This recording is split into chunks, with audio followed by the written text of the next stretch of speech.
Bonjour.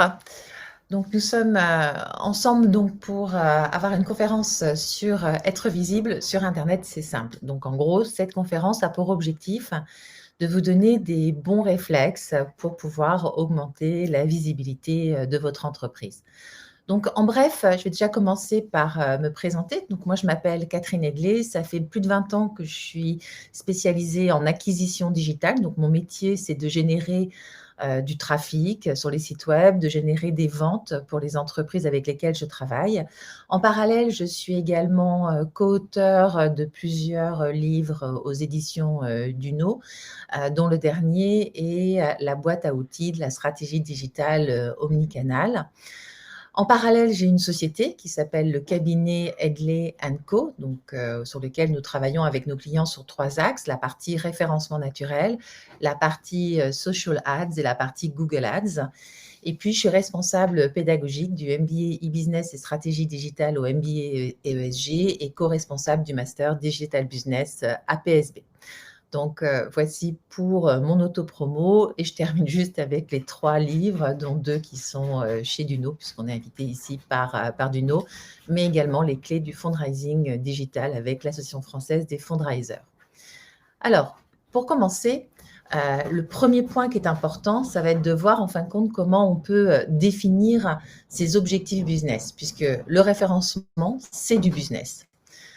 Par rapport à ça, on va voir en fin de compte que au niveau de la stratégie que vous pouvez avoir en gros 4 objectifs différents. Vous pouvez avoir un premier objectif qui est de vendre, parce que vous voulez créer un site d'e-commerce et dans ce cas-là, il va falloir travailler sur l'optimisation de vos fiches produits.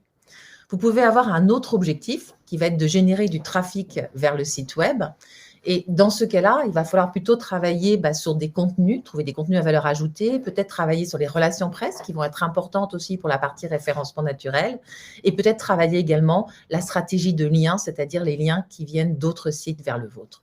Et puis peut-être que vous avez un troisième objectif qui va être de créer du trafic vers votre boutique physique. Et en ces cas-là, la solution va être de développer en fin de compte votre page Google My Business et je vous la montrerai tout à l'heure. Et puis, le dernier objectif que vous pouvez avoir, c'est un objectif de notoriété, c'est-à-dire vous voulez miser sur tout ce qu'on appelle popularité, l'authority. Et là, les leviers que vous allez pouvoir actionner, il y en a un qui vont être le levier, en fin de compte, lié aux réseaux sociaux. Mais ce qu'il faut voir, c'est qu'au niveau de la stratégie SEO, parce que c'est une stratégie, les solutions qu'on va trouver en référencement naturel dépendent des objectifs que vous avez. Et vous pouvez tout à fait les cumuler. Vous pouvez avoir un objectif de vente et un objectif de notoriété, avec des solutions qui sont donc l'optimisation des fiches produits et la mise en place, en fin de compte, d'une stratégie, notamment social media ou pourquoi pas miser sur les vidéos avec YouTube et ce type de choses. Donc, premier point, toujours bien définir vos objectifs. Le deuxième point, ça va être de définir vos cibles parce que le SEO, le SEO qui veut dire Search Engine Optimization, c'est une stratégie qui est en fonction, du besoin des centres d'intérêt de vos utilisateurs. Donc c'est hyper important de pouvoir au préalable définir vos cibles. En gros, vous devez définir ce que nous on appelle en marketing les personas qui sont associés à chaque cible et de se dire: «Mais ces personnes-là, quels sont leurs besoins?» En gros, qu'est-ce qu'ils recherchent sur internet? Quand ils utilisent Google, par exemple, quels sont les mots-clés qu'ils tapent? Quels sont leurs centres d'intérêt? Vous voyez, est-ce qu'ils sont plutôt, intéressés, par, quel type de choses, en fin de compte, quel type d'usage? Quelles sont les périodes, en fin de compte aussi, de vente où ils aiment consommer, acheter vos types de produits? Donc, on peut se poser plein de questions pour essayer de définir des portraits robots de nos consommateurs idéaux. Et par rapport à ces portraits robots, on va pouvoir s'entourer d'outils qui vont nous aider à répondre à ces questions. Alors, le premier point qui est important, ça va être de voir et de se poser la question, déjà, ces gens-là, qu'est-ce qu'ils cherchent, quoi? Quels sont leurs besoins? Ils cherchent quoi, en gros, quand ils vont utiliser Google? Donc, c'est ce qu'on appelle, nous, souvent la recherche sémantique ou la recherche par mots-clés, tout simplement. Et on ne peut pas nous-mêmes deviner ce qu'ils recherchent. Donc, si on veut avoir une idée de ce qu'ils recherchent, il faut utiliser des outils. Donc là, je vous ai mis en avant un outil gratuit qui s'appelle Uber Suggest. Alors après, il y a d'autres outils. Uber Suggest peut être un peu parfois déroutant parce qu'au bout de 3 recherches par jour, ben, au bout d'un moment, vous devez en fin de compte payer pour continuer à l'utiliser, mais vous pouvez quand même l'utiliser au moins 3 fois par jour. Vous avez également le meilleur outil pour faire ça, c'est l'outil de Google Ads qu'on peut utiliser. Donc là, il faut créer un compte Google Ads, peut-être payer, je sais pas, 5-6 euros au départ pour pouvoir utiliser le compte parce que le compte est gratuit, mais pour ceux qui font des campagnes. Donc, vous pouvez créer une campagne test, même si elle n'est pas vraiment lancée, pour pouvoir utiliser l'outil. Et l'outil, pareil, va vous donner des volumétries de mots-clés. Donc là, par exemple, dans mon exemple, je me suis dit, bah, tiens, pour le mot-clé école de commerce, imaginons par exemple que je travaille pour une école, est-ce que ma cible, lorsqu'ils cherchent une école de commerce, est-ce qu'ils écrivent école de commerce, est-ce qu'ils écrivent école commerce, est-ce qu'ils écrivent école de management, qu'est-ce qu'ils écrivent? Donc, je vais pouvoir rechercher les termes et pour chaque terme, avoir des volumétries de recherche mensuelles pour me donner une idée des usages de chaque individu.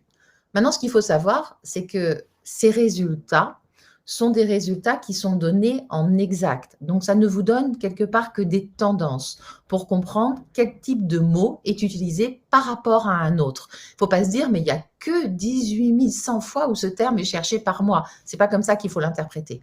Il faut l'interpréter de telle façon de se dire, bah, ce terme-là, il est plus cherché qu'un autre terme que j'ai challengé.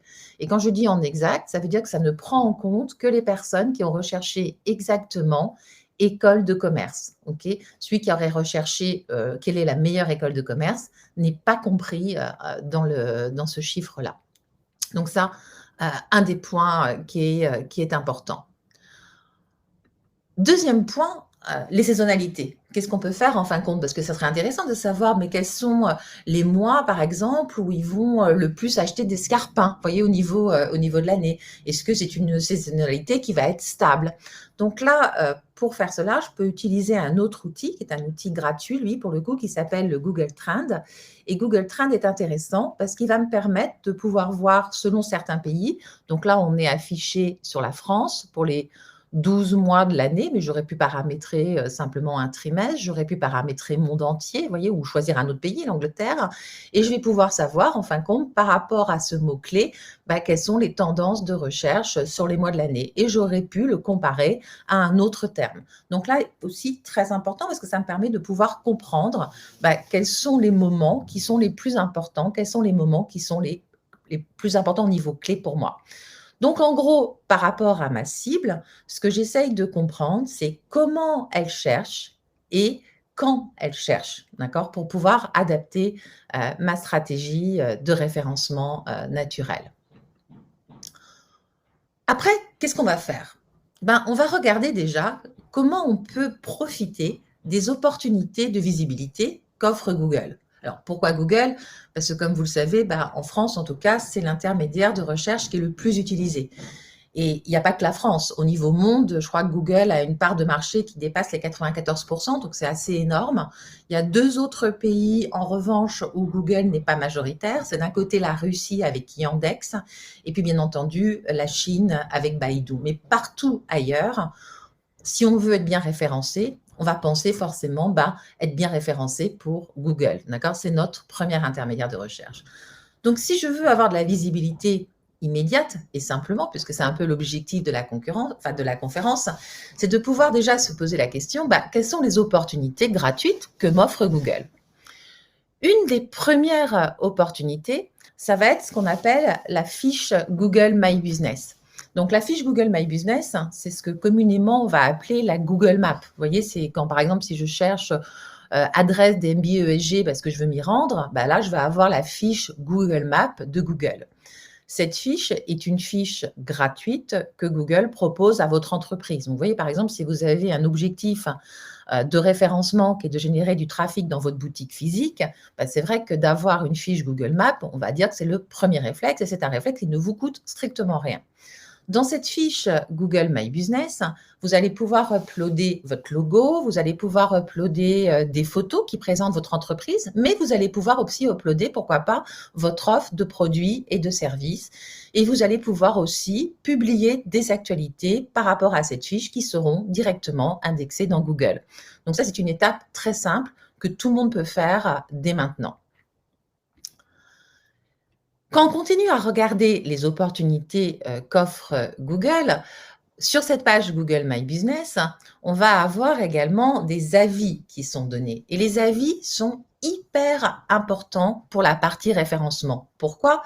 Parce que quelque part, Google veut donner la priorité aux entreprises qui plaisent le plus, aux entreprises qui plaisent le plus aux utilisateurs. Parce que la mission de Google, c'est d'être un moteur de recherche qui va répondre à tous nos besoins et surtout, sa mission, c'est de nous satisfaire pour qu'on puisse continuer à utiliser Google. Et si on continue à utiliser Google, bah, eux, ils vont aussi pouvoir vendre de la publicité parce qu'il y aura des utilisateurs qui vont sur leur moteur de recherche. Donc, quelque part, c'est un cycle assez vertueux et qui est très logique. Les avis Google, ce sont les utilisateurs qui vont le laisser sur votre fiche Google My Business, s'ils ont été contents ou pas contents de vos produits. Alors, il y en a sûrement qui se disent, oh là là, il ne faut surtout pas que je crée une fiche Google My Business parce que justement, on va avoir des avis du coup. Alors, sachez que de toutes les façons, vous avez une fiche Google My Business qui est créée par Google. Quand vous allez créer votre fiche Google My Business, c'est pas réellement la créer, c'est que vous allez demander à être le propriétaire. Et ça veut dire que vous allez pouvoir aussi utiliser et uploader vos propres photos et pas avoir des photos toutes moches qui seraient des photos de Street View avec un vieux camion devant votre porte, mais peut-être simplement des jolies photos que vous voulez mettre en avant. Sur cette fiche, vos consommateurs, vos prospects vont laisser des avis. Surtout, répondez aux avis. Dès que vous allez répondre aux avis, vous allez aider à augmenter la popularité de votre entreprise et vous allez aider à son référencement naturel. Si on regarde les autres opportunités qu'offre Google aujourd'hui, une opportunité, vous avez dû remarquer quand vous recherchez dans Google, on va voir maintenant s'afficher dans la première page de résultats Google, on voit des carousels vidéo depuis assez longtemps d'ailleurs, c'est pas très très récent. Et si on regarde ce carrousel vidéo, on se rend compte qu'à chaque fois, les vidéos qui sont dans le carrousel vidéo, ce sont des vidéos qui ont été hébergées sur YouTube.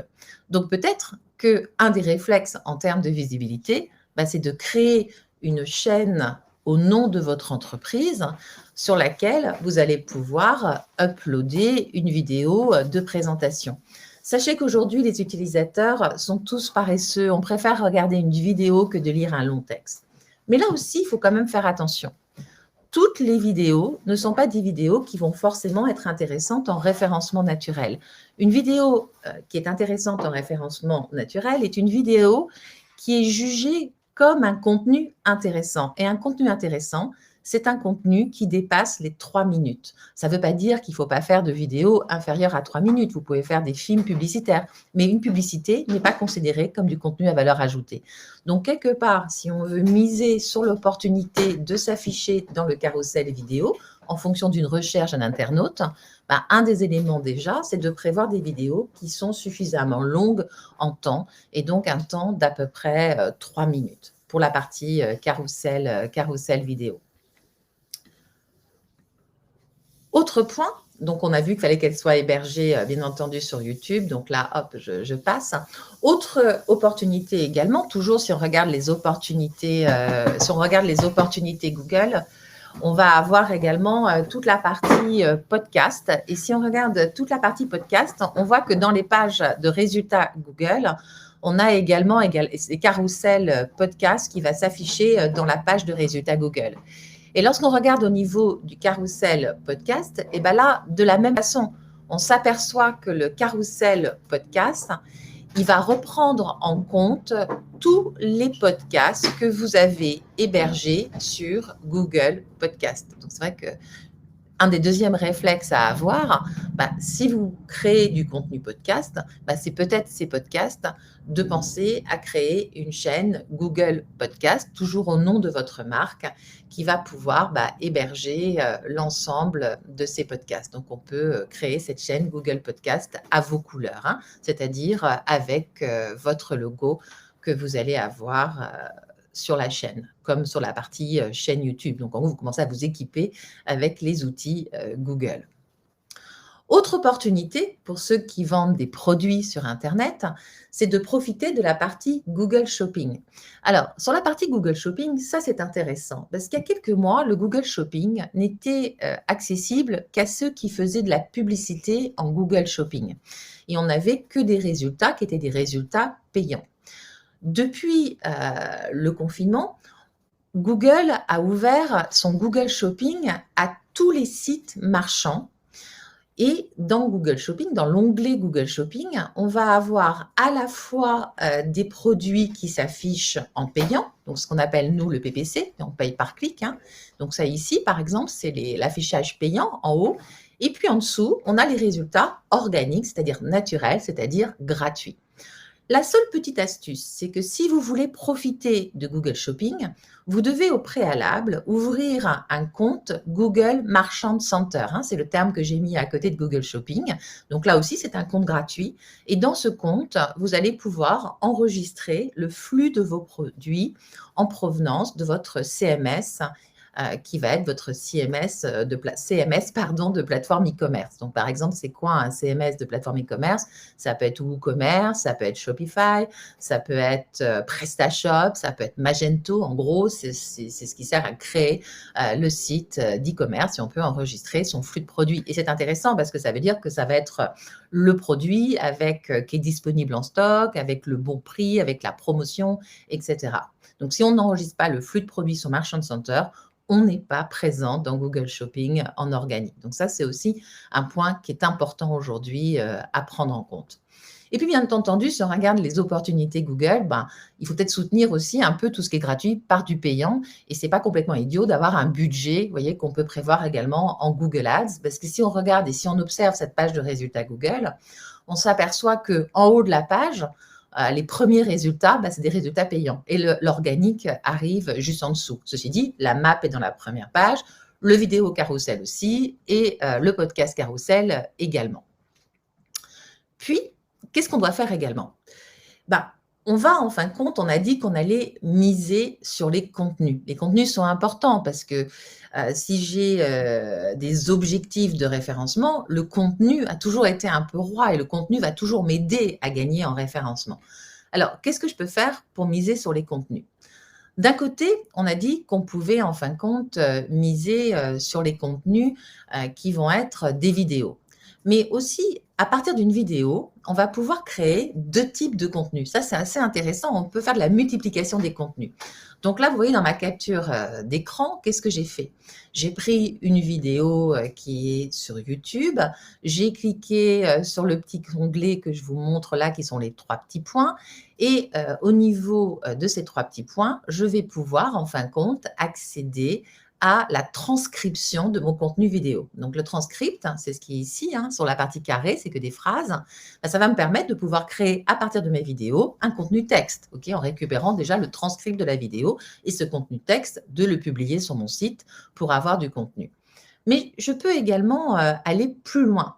Je peux aussi, à partir de ma vidéo, de créer un contenu podcast, puisque le podcast, qu'est-ce que c'est? C'est que le son, sans les images. Et le podcast, aujourd'hui, est un contenu qui est très consommé parce qu'il est facile de consommation. C'est agréable d'écouter un podcast dans sa voiture, alors qu'on ne peut pas regarder une vidéo dans sa voiture en conduisant où c'est un peu dangereux.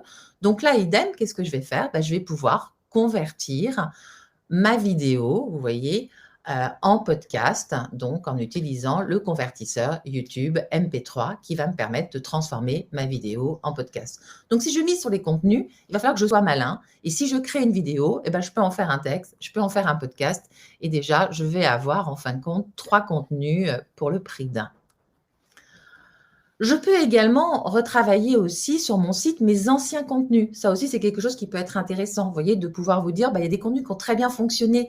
Peut-être que je peux les republier, mais pas les republier tout seul, les republier en rajoutant du contenu, en rajoutant de la valeur ajoutée pour le réactualiser. Vous voyez, donc on n'est pas non plus, quand on parle de contenu, toujours dans le besoin de créer tout le temps des nouveaux contenus. On peut réutiliser l'existant et ça, c'est super important.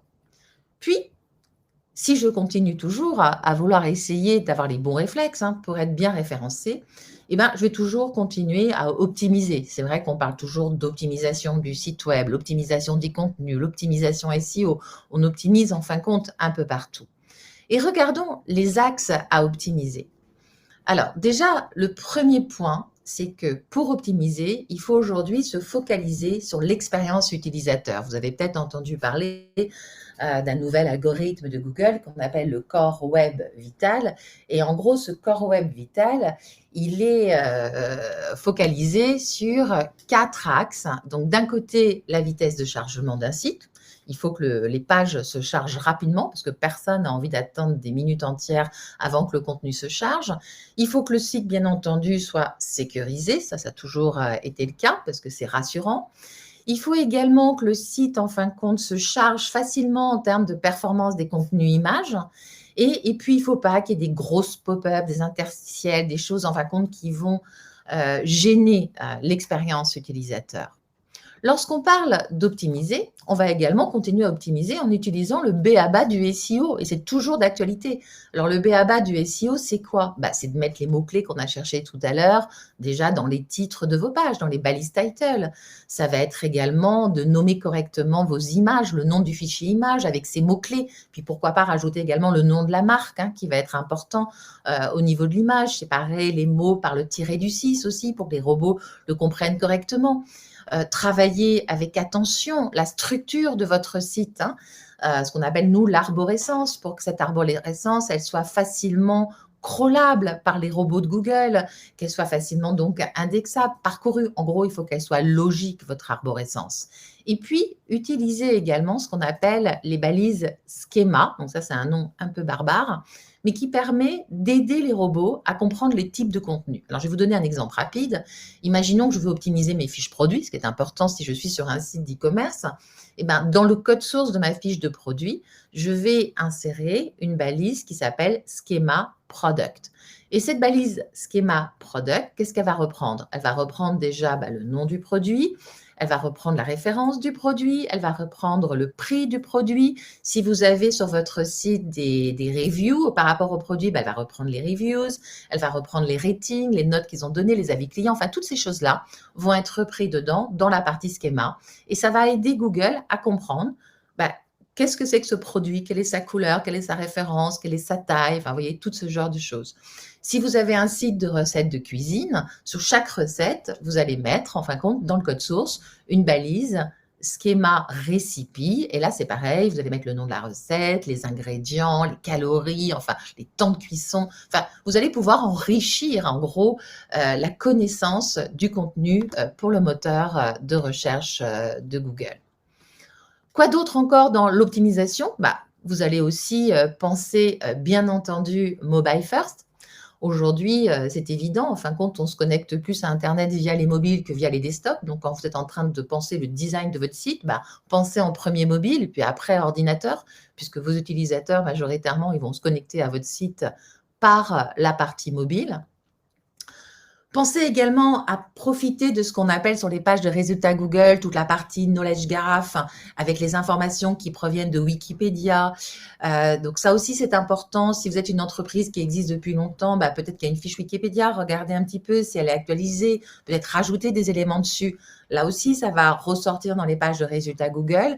Et puis pensez toujours avec ces fameux schémas, de pouvoir sur votre site, au moins sur la home, de mettre une schéma qui s'appelle organisation, dans laquelle vous allez mettre le lien vers votre logo. Comme ça, quand on cherche votre société, peut-être que Google va afficher votre logo. Vous voyez, faites attention à la description de votre entreprise, parce que là aussi, elle peut s'afficher dans toute cette partie Knowledge Graph qu'on va avoir dans la page de résultats Google quand on cherche le nom d'une entreprise. Mesurer aussi, ça c'est important. Il faut mesurer pour voir si on progresse sur la partie référencement. Alors, pour mesurer, là également, vous allez devoir en fin de compte vous équiper. Alors, vous pouvez vous équiper en premier de Google Analytics. C'est un outil gratuit avec, pourquoi pas, le plugin également e-commerce qui vous permettra d'avoir votre chiffre d'affaires en direct qui a été généré sur le web. Et ça va vous permettre de suivre vos indicateurs de performance, les fameux KPI qu'on nous demande tout le temps. Donc, Google Analytics va vous donner des informations sur le profil de votre audience. Vous voyez à quel endroit, par exemple, ils se connectent. Est-ce qu'ils utilisent plutôt un mobile ou plutôt un ordinateur? S'ils utilisent un mobile, c'est quoi comme mobile? C'est très précis. Je peux avoir la marque du mobile qu'ils vont utiliser. Je vais pouvoir savoir quels sont les contenus du site qui sont les plus visités. Donc là, c'est intéressant aussi parce que s'il y a des pages qui sont hyper intéressantes pour vos business et que personne ne les visite, bah, quelque part, peut-être qu'il faudra les remarketer à différents endroits du site. Je vais pouvoir avoir aussi les parcours utilisateurs, de savoir, bah, avant d'arriver sur la fiche produit, ils sont venus par quel type de page. Je peux avoir les sources de trafic, vous voyez, ce qui viennent plus des réseaux sociaux, est-ce qu'ils viennent plus d'un site partenaire sur lequel j'ai payé des choses très très chères. Et puis, je peux avoir le chiffre d'affaires qui va être généré avec notamment la partie e-commerce. Pour mesurer, et toujours dans les outils, le dernier outil, c'est la Google Search Console, qui elle aussi est un outil gratuit de Google, qui va me permettre de suivre la santé de mon site. Donc la Search Console, elle est géniale parce qu'elle va vous donner les liens cassés à réparer, les pages que Google ne veut pas indexer, pourquoi, si votre vitesse de chargement n'est pas bonne pour lui, s'il y a des problèmes de balisage, etc. En gros, c'est une boîte de dialogue entre Google et vous. Et ce qui est intéressant aussi dans la Search Console, c'est qu'il va vous donner les mots-clés que les utilisateurs ont tapés pour arriver sur votre site.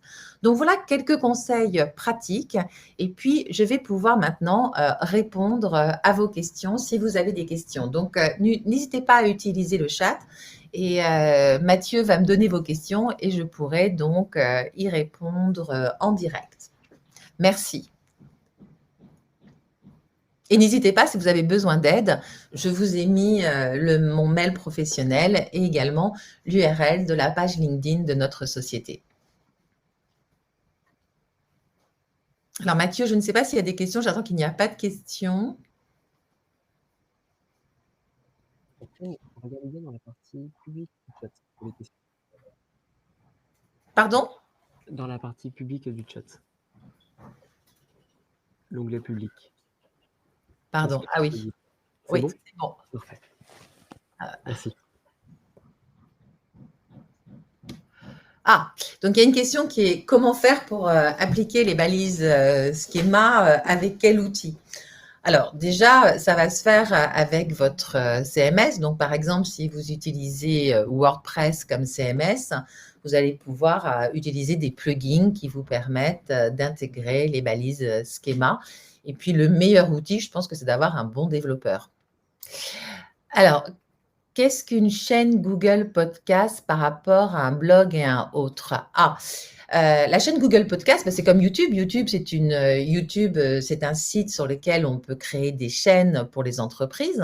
Donc, en gros, on peut dire comment on pourrait expliquer une chaîne. Bah, c'est comme si c'était votre espace propriétaire sur YouTube avec le nom de votre marque.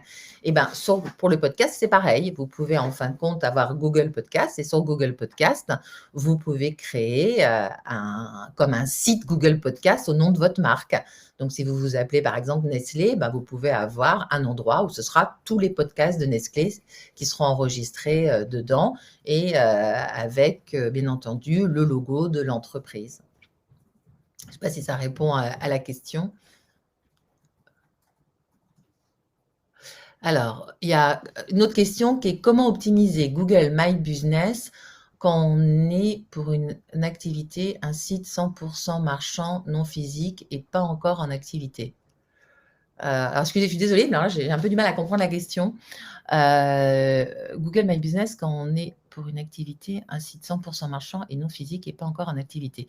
Bah, en fin de compte, même si vous recevez pas les personnes dans un magasin, votre entreprise, elle est forcément enregistrée au registre du commerce en France. Donc, dans un cadre comme celui-là, vous pouvez avoir une page Google My Business dans laquelle vous indiquez que vous ne recevez pas en magasin, vous n'avez pas d'horaire d'ouverture, okay, et vous allez, de cette façon-là, pouvoir profiter de la visibilité qu'offre Google My Business en insérant votre logo et pour le coup, des photos de vos produits. Alors, pouvez-vous mieux expliquer ce qu'est le podcast et à quoi il sert? Le podcast, en gros, c'est de la radio. Le podcast, c'est un contenu audio. D'accord? La vidéo, c'est un contenu visuel. Et le podcast, en gros, c'est une vidéo sans image. Vous avez que le son.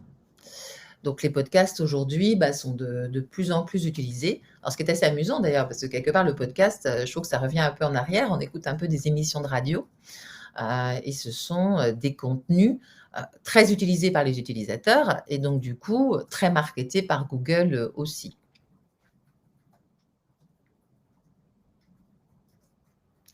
Où trouve-t-on Google Search Console? Vous allez utiliser le moteur de recherche de Google et vous tapez Google Search Console. Et là, vous allez voir, vous allez suivre le lien et vous allez pouvoir créer votre compte. Et quand vous créez votre compte Google Search Console, il faut avoir une adresse Gmail, ça c'est important, qui est l'adresse pour utiliser les outils Google. Vous allez mettre l'URL de votre site web. Il va vous demander d'installer une balise de vérification dans le code source de votre site pour vérifier que vous êtes bien le propriétaire. On ne peut pas utiliser la Google Search Console pour analyser les résultats d'un site qui ne serait pas le nôtre. Maintenant, si vous avez déjà Google Analytics, il va reconnaître la balise Google Analytics de votre site et donc il va valider le fait que vous êtes propriétaire et vous aurez accès aux résultats de la Search Console. Alors, bonjour, est-il possible de se passer du référencement payant ou au contraire, est-ce indispensable pour développer sa visibilité? Alors, dans la réalité, on peut dire que le référencement payant du référencement gratuit, les deux, en tout cas sur Google, sont indépendants. C'est pas parce que vous allez payer beaucoup de publicité en Google que Google va mieux vous référencer. Il n'aurait pas intérêt à le faire. S'il le faisait, il deviendrait un moteur de pub et il perdrait en gros quelque part son intégrité. En revanche, il est vrai que quand vous créez un site qui n'a jamais eu de trafic, qui n'est pas du tout connu, que la marque est nouvelle, si vous n'avez pas l'autre levier à actionner en payant en fin de compte des mots-clés pour arriver à être visible quand même sur ces recherches-là, ça va prendre énormément de temps à être bien référencé. Donc moi, je pense en fin de compte que toute stratégie digitale aujourd'hui ne peut pas être à 100% organique et qu'il est important de prévoir un budget publicité. Maintenant, ce qui est intéressant quand vous faites du Google Ads, c'est que vous allez pouvoir suivre également la transformation de vos actions. Donc, par exemple, si vous achetez le mot-clé escarpin, pour reprendre l'exemple de tout à l'heure, vous pourrez tout à fait suivre le nombre de fois où ce mot-clé vous a créé des ventes. Donc, on est quand même dans des modèles publicitaires où on va pouvoir mesurer en permanence le retour sur investissement de nos actions. Comment peut-on faire quand on a plusieurs sites? Est-ce qu'on doit créer pour chaque site une fiche Google My Business? En fin de compte, on va créer pour chaque entreprise une fiche Google My Business. D'accord? Pas pour chaque site. Enfin, bon. Alors après, ceci dit, dans la réalité, on peut tricher un peu. C'est vrai que si on a une entreprise qui a différentes business units et que chaque business unit a un site, on pourrait créer, en fin de compte, des Google My Business pour chaque business unit. Oui, c'est tout à fait possible. Quel conseil pour optimiser un site vitrine one page et qui contient peu de contenu? Alors là, un site vitrine one page, pour moi, il a peu de chances d'être optimisé déjà. Donc, quel conseil? Marketez-le sur les réseaux sociaux, sur LinkedIn, etc. Mais comptez pas trop sur lui pour vous générer du trafic. Quels sont les impacts d'un site bilingue dans le SEO? Là, dans un site bilingue pour le SEO, c'est pas tellement le fait que le site soit bilingue, c'est peut-être de se poser la question, votre cible, à quel endroit elle se situe?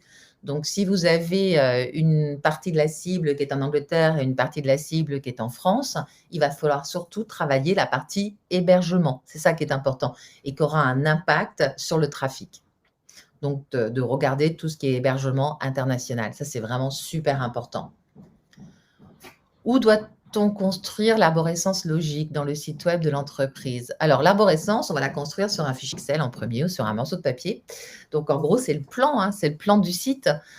C'est le plan du site. Donc, un site doit être bien construit, donc c'est-à-dire bien rangé. C'est un peu comme quand vous rangez votre chambre. Vous avez des tiroirs de votre commode, vous avez un tiroir pour les chaussettes, un tiroir pour les t-shirts. Sur le site, c'est pareil. Vous allez avoir une catégorie pour les chaussettes, une catégorie pour les t-shirts.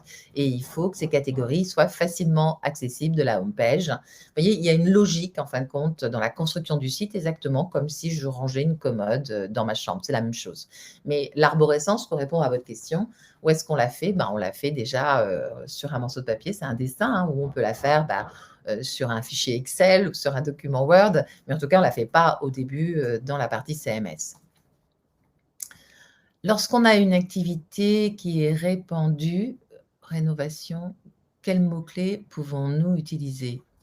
Alors là, je n'ai pas très bien compris la question parce qu'en fin de compte, je peux répondre à cette question globalement. D'abord, je n'ai pas bien compris ce que vous faites en fin de compte. Rénovation. qui sont bon, enfin bon. En tout cas, ce qu'il faut faire dans ces cas-là, c'est de faire déjà une liste de termes autour du mot-clé, c'est-à-dire de prendre tous les mots-clés, par exemple, autour de la rénovation. Quels sont les synonymes de rénovation?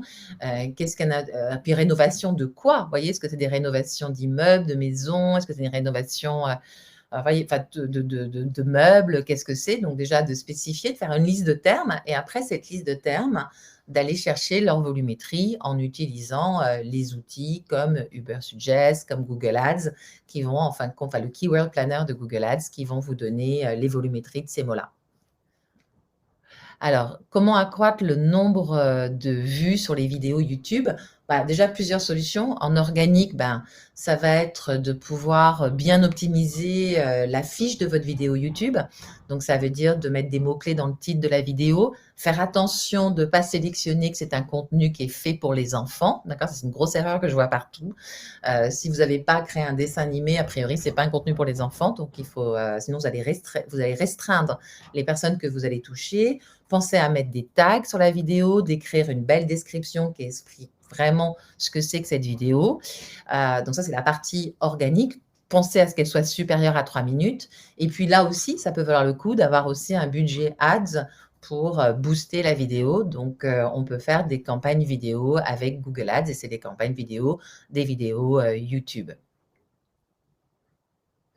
Quelle est la différence entre un site Google et un site Google My Business? En fin de compte, un site Google, c'est une des fonctionnalités de Google My Business. C'est-à-dire que dans Google My Business, Google vous propose de vous créer un site. Alors, c'est rudimentaire, hein, mais bon, pourquoi pas, hein, ça permet d'avoir déjà une présence sur le web. En tout cas, ce sera toujours mieux qu'un site one page.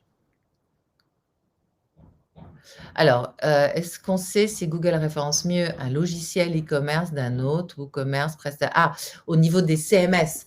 Non, en fin de compte, ça dépend ce que vous voulez faire. Vous voyez, ça dépend ce que vous voulez faire. Enfin, il ne faut pas raisonner comme ça. Je pense qu'il faut raisonner déjà dans la quantité de produits que vous avez. Si vous avez peu de produits, peut-être qu'un WooCommerce est suffisant. Ce n'est pas la peine d'avoir un PrestaShop ou un Magento qui est plus une usine à gaz. Si vous voulez avoir un site d'e-commerce, mais en même temps, vous voulez travailler les intégrations avec les marketplaces, peut-être qu'il faut regarder sur des CMS qui s'intègrent facilement avec les marketplaces, comme Shopify, par exemple. Donc, c'est plutôt, en fin de compte, de réfléchir en fonction de votre stratégie à vous et aussi du type de business que vous avez. Alors, on va prendre la dernière question, puisque j'ai entendu la petite ligne. Combien de temps à peu près pour un bon référencement naturel sans passer par le payant? Y a-t-il une... ça peut être long. En fin de compte, le référencement naturel, c'est pas immédiat. Donc, c'est vraiment un travail de fourmi. C'est un travail de longue haleine. C'est des bons réflexes réguliers à faire. Mais en tout cas, il ne faut pas attendre de résultats en organique avant 6 mois. Hein. Ça prend du temps, quoi. C'est clair. C'est pour ça qu'on ne peut pas forcément attendre 6 mois pour commencer à faire du chiffre sur la partie web. Donc, c'est important de soutenir ce SEO avec de la partie, ce qu'on appelle le paid, donc la partie payant. Alors, est-ce qu'il y a une liste de sociétés pour aider aux campagnes Google Ads? Oui, elle est affichée. Il y a la mienne, hein, si vous voulez. Voilà, et écoutez, je pense que j'ai répondu à toutes vos questions. Et puis, écoutez, je vous souhaite une bonne journée. Donc, je pense que Mathieu, on a terminé. Ok. Et écoutez, à très bientôt. Et n'hésitez pas à me contacter si vous avez besoin d'informations supplémentaires. Au revoir.